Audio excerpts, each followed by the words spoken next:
Can I be perfectly honest with you? I do not understand what the My Hero fandom's obsession is with Mirko. She's really... Okay, never mind. Thick thighs do save lives.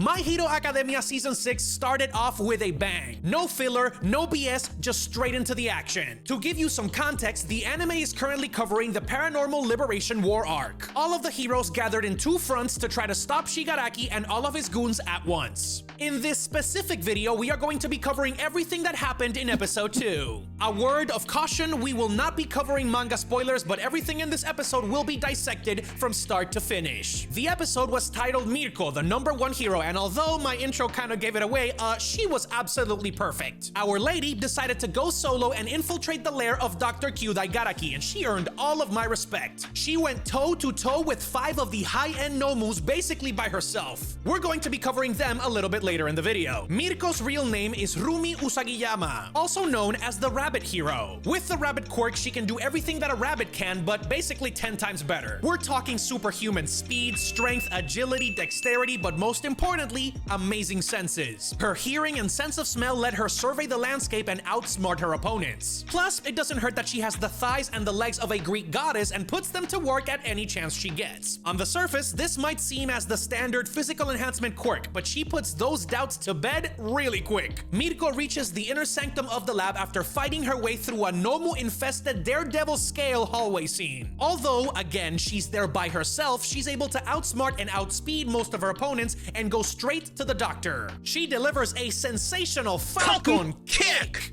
But it doesn't work, because one of the Nomu named Mocha, which conveniently has adopted the double quirk from Twice, tanks the hit and sacrifices herself for the doctor to live another day. This bestows our Dr. Robotnik wannabe-looking ass enough time to activate 5 of the high-end Nomus, and now we have a battle. Devastating kick combos start flying from everywhere to try to keep the Nomus at bay, but a crazy counterattack pierces her legs and sends her flying to incapacitate her at least for a brief moment. Okay, I know that was a lot, but by the way, if you're enjoying these new anime breakdowns, make sure to like the video, subscribe to the channel, and hit that noti bell because there's more where this came from. With that said, it is saucy explanation time. During a convenient internal monologue for the doctor, we are finally given a look at the hierarchy of the Nomus. These are divided into low, middle, and upper level tiers with a high elite special squadron called the high-end Nomus. This is important, pay attention. These creatures were created by combining genetic material both from heroes and villains. By combining those quirks together, they create some of the most fearsome creatures in the entire planet. To some extent, these versions of the Nomu also have autonomy, meaning they can process battle situations in real time and adapt. However, according to the doctor, these capabilities are limited. They still have to follow their basic programming of being hostile, attacking, and destroying. Why is that? They're basically trying to avoid any malfunctions that might come from the two personalities of the heroes and the villains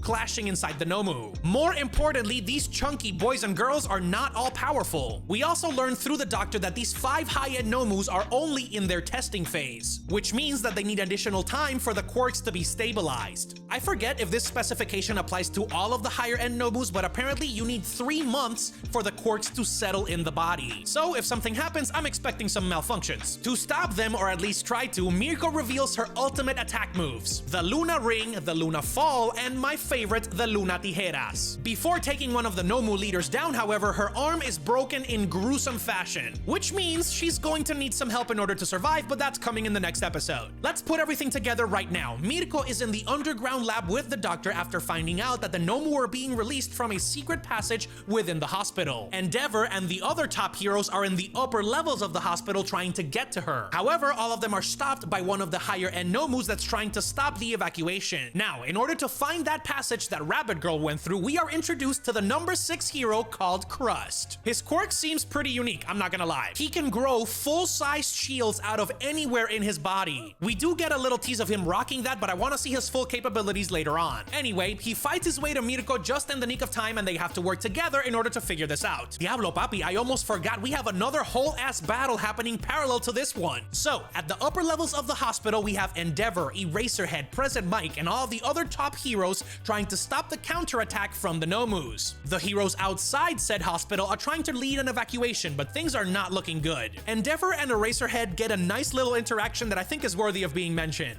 After barbecuing a bunch of Nomus in a single bound, Eraserhead and Endeavor have a little conversation that I just learned does not happen in the manga. Endeavor basically says, "Damn, Aizawa, that Eraser quirk is really OP. You know that there's still a spot to be my sidekick if you so want to." And Aizawa is like, nah fam, I still gotta deal with all these students, this is not my job. I don't know about you, but I love these moments of levity. It gives personality, sue me. Now we get to the last part of the episode and the most important. In the valley across the city, we have heroes like Mrs. Midnight, Kaminari, Tokoyami, and all the other heroes trying to attack the PLF headquarters head on. Skeptic, however, one of the villains at said HQ, has a big brain moment and realizes that Hawks might be a triple agent, which he is. But it is too little too late because our chunky boy Mr. Cementos essentially puts his hand on the ground and breaks open the side of the HQ. And with that event, we have the official start of our high stakes battle. This is where we get one of the cooler character introductions in the entire show, and that is for the villain Amplivolt. To keep it simple, he's basically a huge ass Pikachu. By using a taser on himself, he's able to amplify the voltage and the electricity output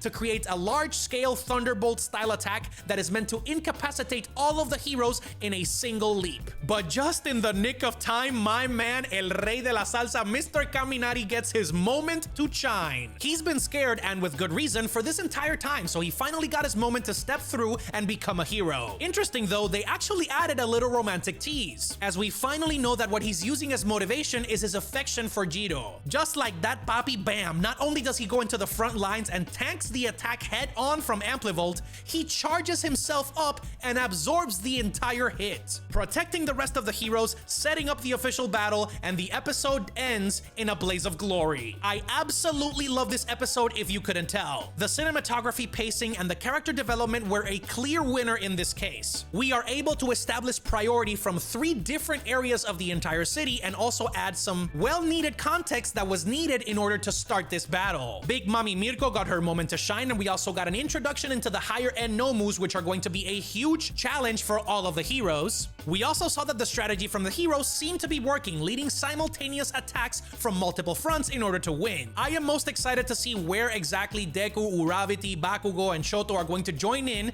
and where they're going to do the most damage. Remember, Shigaraki is an endgame villain and he's still in his little pod of death. Once he does get activated, who knows what kind of amazing upgrades the doctor put in his brain. The winner of the episode was definitely Mirko because I didn't necessarily care about her much. Even though she was gorgeous from the beginning, she showed fierceness and a willpower that rivals anybody else in the top echelon of the heroes. Also, sidebar, I am so glad that Kaminari finally got his moment to shine. I did feel like some of the other heroes didn't lend as much of a helping hand as I thought they would, but that makes sense when you have Eraserhead and Endeavor leading the charge. With all of that being said, I am going to give this episode a solid 9 out of 10 and the Tropical Joe seal of approval. The next episode comes out Saturday, October 15th, and you know for damn sure that I'm gonna be right there waiting to review it. That's the video. I'll see you on the next one.